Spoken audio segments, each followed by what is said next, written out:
क्या एक genius murder करके बच सकता है? क्या उसका दिमाग इतना ब्रिलियंट है कि वो गिल्ट से एस्केप कर ले? 1866 में दोस्तोयेव्स्की ने एक ऐसा कैरेक्टर क्रिएट किया जो आज भी साइकोलॉजी स्टूडेंट्स को हॉन्ट करता है। ये है रस्कोल्निकोव की कहानी from the book crime and punishment written by Fyodor Dostoevsky in 1866। एक स्टूडेंट जो बिलीव करता है कि वो ऑर्डिनरी इंसान नहीं है, और अगर एक्स्ट्रॉर्डनरी हो तो क्या मर्डर जस्टिफाई हो सकता है? Saint Petersburg, Russia. Rodion Raskolnikov एक ब्रिलियंट स्टूडेंट जो पॉवर्टी में जी रहा है। कॉलेज छोड़ दिया, रेंट नहीं दे पा रहा, खाना तक नसीब नहीं होता। पर इसका दिमाग, भाई, आइंस्टाइन लेवल का। एक दिन ये एक थ्योरी लिखता है, extraordinary man theory. According to this, दुनिया में दो तरह के लोग हैं, ऑर्डिनरी और एक्स्ट्राऑर्डिनरी। ऑर्डिनरी लोग रूल्स फॉलो करते हैं, लॉ तोड़ना, हार्म करना, ये सब गलत है for normal people like us. But extraordinary लोग, नेपोलियन, सीजर जैसे लोग, ये रूल्स तोड़ सकते हैं, इवन मर्डर कर सकते हैं, क्योंकि ये ह्यूमैनिटी के लिए कुछ ग्रेटर गुड कर रहे हैं। एग्जाम्पल देखो, नेपोलियन ने वॉर्स में थाउजेंड्स ऑफ पीपल को मारा, पर हिस्ट्री बुक्स उसको ग्रेट लीडर कहती हैं, क्योंकि उसने फ्रांस को पावरफुल बनाया।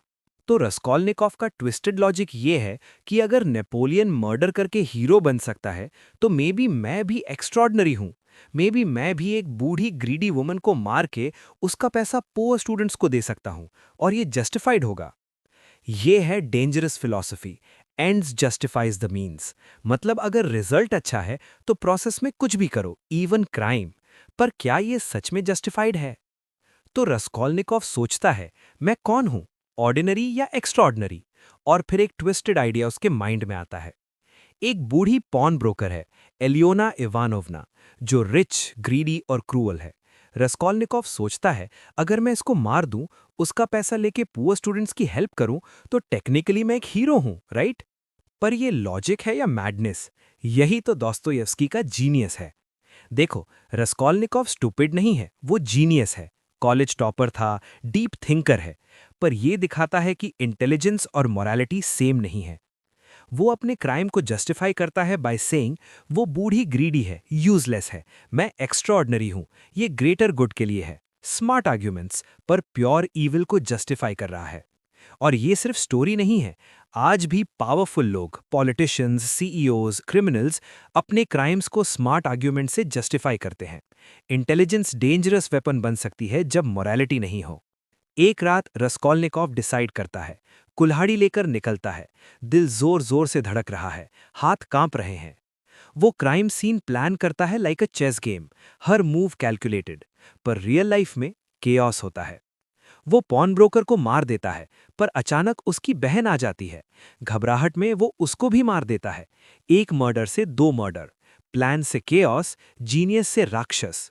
मर्डर के बाद क्या होता है? सीएसआई टीम्स नहीं आते, पुलिस इन्वेस्टिगेशन वो तो बात की बात है। पहले उसका खुद का दिमाग उसका बिगेस्ट एनिमी बन जाता है। फीवर, नाइटमेयर्स, पैरानोया, हर फुटस्टेप सुन के लगता है पुलिस आ गई, हर कॉन्वर्सेशन में लगता है लोग जानते हैं। ये है गिल्ट का साइकोलॉजी। दोस्तोयेव्स्की ब्रिलियंटली दिखाता है, मर्डर एक्सटर्नल एक्ट नहीं है, it's an internal destruction. Raskolnikov physically तो फ्री है, बट मेंटली वो अपनी खुद की जेल में बंद है। उसका एक्स्ट्रॉर्डनरी मैन थ्योरी बिल्कुल गलत निकला। देखो, रियल एक्स्ट्रॉर्डनरी लोग कौन है? आइंस्टाइन ने रिलेटिविटी डिस्कवर की, गांधी ने नॉन वायलेंस से आज़ादी दिलाई, एपीजे अब्दुल कलाम ने इंडिया को मिसाइल्स दिए। ये लोग क्या करते हैं? क्रिएट करते हैं। रियल जीनियस कुछ नया बनाते हैं, ह्यूमैनिटी को आगे ले जाते हैं। मर्डर नहीं करते, डिस्ट्रॉय नहीं करते। रस्कोल्निकोव ने सोचा था डिस्ट्रक्शन से वो एक्स्ट्रॉर्डनरी बनेगा, पर सच ये है, वो कभी एक्स्ट्रॉर्डनरी तो था ही नहीं, बस डिल्यूजनल था। मॉडर्न एग्जाम्पल, एक हैकर बैंक चुरा सकता है, इंटेलिजेंट है, पर डिस्ट्रॉयर है। एक प्रोग्रामर साइबर सिक्योरिटी बनाता है, वो भी इंटेलिजेंट है, पर क्रिएटर है। दोनों स्मार्ट, पर एक डिस्ट्रॉय करता है, एक बिल्ड करता है। यही डिफरेंस है रियल जीनियस में। अब एंट्री होती है पोर्फिरी पेट्रोविच की, इन्वेस्टिगेटिंग ऑफिसर। पर ये कोई रेगुलर कॉप नहीं है, ये एक साइकोलॉजिकल मास्टरमाइंड है। पोर्फिरी के पास कॉन्क्रीट एविडेंस नहीं है, पर उसको जरूरत भी नहीं। वो रस्कोल्निकोव के दिमाग के साथ खेलता है, casual conversations, philosophical debates, innocent questions. हर मीटिंग में रस्कोल्निकॉव और नर्वस हो जाता है। पोर्फिरी जानता है कि गिल्ट एक इंसान को खुद कन्फेस करने पर मजबूर कर देता है। It's just a matter of time. फिर मिलती है सोनिया, एक प्रोस्टिट्यूट जो अपनी फैमिली को बचाने के लिए सैक्रिफाइस करती है। सोसाइटी उसको जज करती है, पर उसका हार्ट प्योर गोल्ड। रस्कोल्निकॉव जब सोनिया को अपना क्राइम कन्फेस करता है, वो जज नहीं करती। वो उससे कहती है, तुमने खुद को मारा है, विक्टिम को नहीं। अब रिडेम्पशन पॉसिबल है, बट सिर्फ सफरिंग और कन्फेशन से। ये है दोस्तोयेव्स्की का कोर मैसेज। क्राइम का पनिशमेंट कोर्ट नहीं देता, कॉन्शियंस देता है। और रिडेम्पशन का रास्ता क्या है? ट्रूथ और सफरिंग से ही जाता है। फाइनली रस्कोल्निकॉव कन्फेस करता है, नॉट बिकॉज पोर्फिरी ने फोर्स किया, बट बिकॉज वो और बर्दाश्त नहीं कर सकता था। कन्फेशन के बाद पहली बार उसको पीस मिलती है। हाँ, जेल जाना पड़ेगा, 8 साल साइबीरिया में, पर मेंटल जेल से तो आज़ाद हो गया। और वहाँ सोनिया उसका वेट करती है, रिडेम्पशन की जर्नी शुरू होती है। तो क्या सिखाती है ये स्टोरी? पहला लेसन, इंटेलिजेंस और मोरालिटी सेम नहीं है।